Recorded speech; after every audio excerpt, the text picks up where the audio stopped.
आप लोगों को पता है, मैं जितना 2022 मतलब पिछला साल मैंने जितना आंसू नहीं बहाया, उतना 2023 का मतलब स्टार्टिंग में मेरे आंसू बह रहे रोज, मतलब कुछ ना कुछ प्रॉब्लम। और अभी मेरे को घर में ही रहना पड़ा है क्योंकि कुछ दिक्कत है इसीलिए, और बहुत दिन रहना ही पड़ेगा। और क्योंकि कुछ प्रॉब्लम है और पढ़ाई में मेरा 15 दिन से लगभग हुआ ही नहीं है, कुछ भी नहीं हुआ है। और मतलब नहीं हुआ है, ठीक है। बस इतना आंसू मैंने 2022 में नहीं बहाया था जितना मेरे को 2023 में बहाना पड़ रहा है। और एक एक चीज, एक एक प्रॉब्लम के लिए, जो कि बहुत बहुत सारा दिक्कत है जो मैं बता नहीं सकती। और ऊपर से मेरी मम्मी हमको बोलती है कि एक नौकरी वाला, मतलब हमको नहीं समझ में आता है, नौकरी वाला लड़का लोग क्या यूं ही मिल जाएगा। मम्मी का कहना है कि नौकरी वाला लड़का है, बात चलाते हैं, कम में हो जाएगा तो कर देंगे। तो आप लोगों को पता है नौकरी वाला लड़का का कितना डिमांड होता है। वो कभी कम में करेगा, मेरा घर का सब कुछ बिक जाएगा उसको देते देते, लेकिन मम्मी का दिमाग में ये घुसता नहीं है। और किसी को भी मतलब वही जो लड़का पार्टी लोग है, वो लोग को बुलाने के लिए बेताब रहती, पता नहीं कौन रिश्तेदार उनको बोल देते मम्मी को।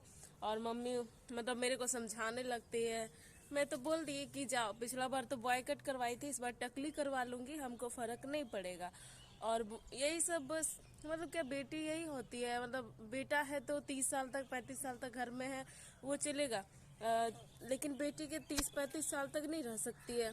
उनका कहना है उम्र ढल जाएगा तो मिलेगा नहीं। तो क्या ऐसा है क्या? आप लोगों को क्या लगता है मैं कुछ नहीं कर पाऊंगी अपना लाइफ में? या हम तो कभी ऐसा सोचते नहीं कि मैं कुछ नहीं कर पाऊंगी, हमको तो लगता है कुछ ना कुछ मैं ज़रूर कर लूँगी। और आजकल पता है कहीं भी देखते हैं ना, घर के बगल में या कहीं भी मेरे रूम के बगल में कहीं भी शादीशुदा औरत खुश नहीं है। और यही सब देख देख कर ना दिमाग में ना बैठ गया है कि शादी बर्बादी है और इसको करना ही नहीं चाहिए। लेकिन घर वालों का एक होता है ना कि माँ बाप चाहते हैं बेटा बेटा बेटी हमारे इच्छा से सब करें। उनका कहना है माँ बाप का भी बात सुनना चाहिए, हम तुमको जन्म दिए हैं ऐसे वैसे लंद फंद। लेकिन बाल बच्चा का भी तो कुछ होता है ना कि वो लोग को भी कुछ करना है अपना ज़िंदगी में, लेकिन ये समझ में किसी को नहीं आता है। पता है मैं इतना सिंपल रहती हूँ ना, उसके बाद भी ना मेरे को क्या बोले, हमको बोलना नहीं है। बस हमको बहुत, और कल भी मैं बहुत रोई बहुत रोई, बहुत सारा टेंशन दिमाग में घूमते रहता है। और मैं बहुत रोई, और इतना दिन से मेरे को लगता है 10 15 से ज़्यादा हो गया, 10 15 दिन से ज़्यादा मैं पढ़ाई नहीं की हूँ। और बस और भी आगे भी नहीं होने वाला है, मतलब क्योंकि कुछ कारण ही ऐसा है जो नहीं मैं पढ़ पाऊँगी। क्योंकि नहीं होता है पढ़ाई शांति सुकून जगह पे होता है, दिमाग शांत रहे तब होता है, सब कुछ ठीक रहे तब होता है। ऐसे नहीं कि दिमाग में कुछ चल रहा है पढ़ने बैठ गए क्लास ऑन करके, ऐसे पढ़ाई होता है कि हमसे नहीं होता है। इसीलिए मैं झूठ मूठ का क्लास ऑन करके नहीं बैठती हूँ, क्योंकि दिमाग को शांत रहेगा तभी मेरे से पढ़ाई होता है, नहीं तो नहीं होता है। तो बेटी यही घर की बोझ हो जाती है। तो माँ बाप चाहते हैं कि बाल बच्चा मेरा सुने। मम्मी बोलती है हम तुमको पैदा किए हैं, मेरा भी कुछ ख्वाहिश है। मेरी मम्मी तीन तीन मतलब 2 बहन 1 भाई, तीनों का शादी की, उनका ख्वाहिश पूरा नहीं हुआ, मेरे में अपना ख्वाहिश पूरा करना चाहती है। लेकिन मेरा भी तो कुछ ख्वाहिश है। सच में शादी ना बहुत बर्बादी है, बहुत ज़्यादा। हम कहीं भी देखते हैं ना, कोई भी हमको सजेस्ट नहीं करता है कि तुम शादी करो, क्योंकि वो लोग ना झेलता है, झेल चुका है, मोह माया में पड़ चुका है, जिसके कारण वो लोग निकाल नहीं पाता है। चाहे कोई भी शादी रो, लव मैरिज ही क्यों ना, मैंने अपने आँख के सामने देखा है, रूम के सामने, कि कौन कैसे रह रहा है अपने यहाँ पर। इसीलिए शादी मतलब कभी ये होता ही नहीं है।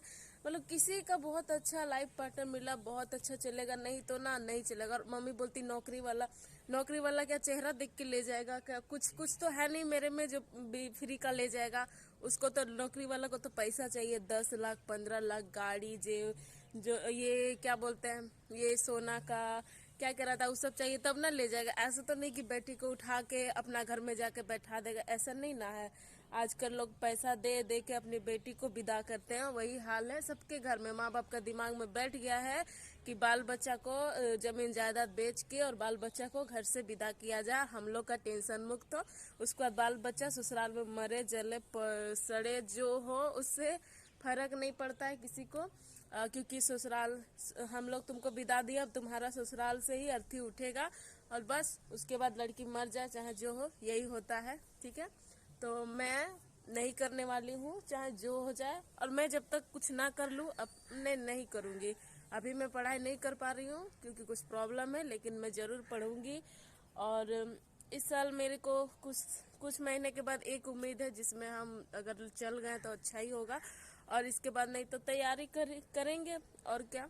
बस बस बाल बच्चा बोझ हो जाता है माँ का, माँ बाप चाहते हैं कि जल्दी से उसको विदा किया जाए, और क्या।